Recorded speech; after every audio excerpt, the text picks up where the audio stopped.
কোথাও খুলে পড়েছে পাটাতন, আবার কোথাও সৃষ্টি হয়েছে বড় বড় গর্ত। ফলে প্রতিদিন ঝুঁকি নিয়ে চলাচল করছে ছোট বড় বিভিন্ন যানবাহন। কোমলমতি শিক্ষার্থীদের সেতু পারাপারে ঘটছে নানা দুর্ঘটনার আশঙ্কায় অনেকের বন্ধ হয়েছে স্কুল মাদ্রাসায় যাওয়া। বলছি হারোয়ালছড়ি খালের উপর নির্মিত লম্বা বিলের সাথে লর্ড সুজানগর, খিতিংপাড়া ও হাতিয়াকুম সহ বেশ কয়েকটি এলাকার সংযোগকারী একমাত্র বেইলি সেতুর কথা। আমার একটা গরু পড়ে গেছে বড় গাই এখানে, আবার এখানে আমার ছেলে একটা ঢুকে গেছে, আরো অনেক জনে এখানে পাও ভাঙ্গি ফেলেছে, পাও পড়ে গেছে, ঢুকে মোবাইল ফেলাই দিছে, এদিকে বহুত আরো নষ্ট হয়েছে অনেক। এই ব্রিজটা দীর্ঘদিন যাবত এইভাবে অবহেলিত হিসাবে পড়ে আছে। অনেক চেয়ারম্যান মেম্বার অনেক প্রতিশ্রুতি দেয়, কোনো কাজ হয় না। এই ব্রিজের পাশে একটা স্কুলও আছে, অনেক ছাত্রছাত্রী যাতায়াত করে, অনেকের সমস্যা হয়। অনেক ছোটো বাচ্চা এদিকেও অ্যাক্সিডেন্ট করছে, পড়ে গেছে।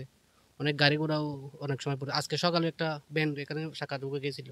8 বছর তোর বাঙ্গা মাই দিয়ে অনেকে এই খাসটা নগরের ফলা দুঃখ মোটরসাইকেল অ্যাক্সিডেন্ট হয়ে ফলা ট্যাঙ্কারে গিয়ে আন্দাজ মোটর যাই না পারে, পুরো রিস হয়ে গিয়ে এখন স্কুল হওয়া আসা বেশি ক্ষতি হর, গুরু বাচ্চা হলে ক্ষতি হর, মা বাবাই ফারকাতাম পারে। এখন এই পথে যাতায়াত করার সময় আমার এক ছাত্রী পড়ে গিয়ে একদম পা অনেক ব্যথা পাইছে, কেটে গেছে, রক্ত ঝরছে, এবং আরো গরু পড়ে গিয়ে গরুর পা ভেঙে গেছে। এরকম অনেক দুর্ঘটনা ঘটছে ইদানিং। বাচ্চাদেরকে ভর্তি করতেছে না ভয়ে, যে আরো একটু বড় হোক, কিন্তু ওদের নির্দিষ্ট বয়স হয়ে গেছে স্কুলে ভর্তি হওয়ার, কিন্তু এই ভাঙ্গা ব্রিজের জন্য গার্জিয়ানরা ওদেরকে স্কুলে যেতে দিচ্ছে না। কয়েক দফায় 12 মাসিয়া চা বাগান কর্তৃপক্ষ সেতুটি মেরামত করলেও এখন তা মেরামত অনুপযোগী। এই ব্রিজটা তৎকালীন আমাদের চা বাগানের কর্তৃপক্ষ টি বোর্ডের মাধ্যমে ওই ব্রিজটা নির্মাণ করে। চা বাগানের কর্তৃপক্ষের পক্ষ থেকে আমরা প্রতিবারে রিপেয়ারিং হয়, রিপেয়ারিংয়ের পরে আর কোনো বিদ্যমান কোনো সংস্কার আর হয় না। কয়েকবার রিপেয়ারিং করছে বাগান কর্তৃপক্ষ, যেহেতু এটা বাগান সংশ্লিষ্ট এলাকাবাসীর দুর্ভোগের আর কোনো শেষ নাই।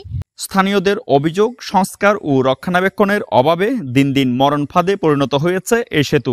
বিকল্প সড়ক না থাকায় ঝুঁকি নিয়ে যাতায়াত করছেন হারোয়ালছড়ির লর্ড সুজানগর, খিতিংপাড়া, হাতিয়াকুম, বড়ধারী ও বৈদুল্লারকিল এলাকার অন্তত 20,000 মানুষ। 40 বছর আগে নির্মিত এই সেতু গত কয়েক বছর ধরে এভাবেই পড়ে আছে। বিপদ এড়াতে ঝুঁকিপূর্ণ সেতু অপসারণ করে নতুন সেতু নির্মাণের দাবি এলাকাবাসীর। দীর্ঘদিন যাবৎ এই ব্রিজটা ভাঙাচোরা অবস্থায় আছে, অনেক দুর্ঘটনা ঘটছে ইদানিং।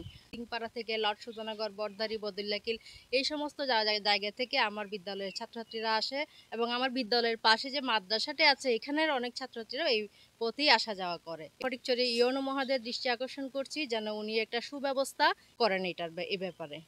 ইউনো মহোদয়কে আমি একটা এলাকাবাসীর পক্ষ থেকে জানাচ্ছি, এই ব্রিজটা অতি দ্রুত আমাদেরকে যাতায়াতের জন্য সুব্যবস্থা করে দেয়।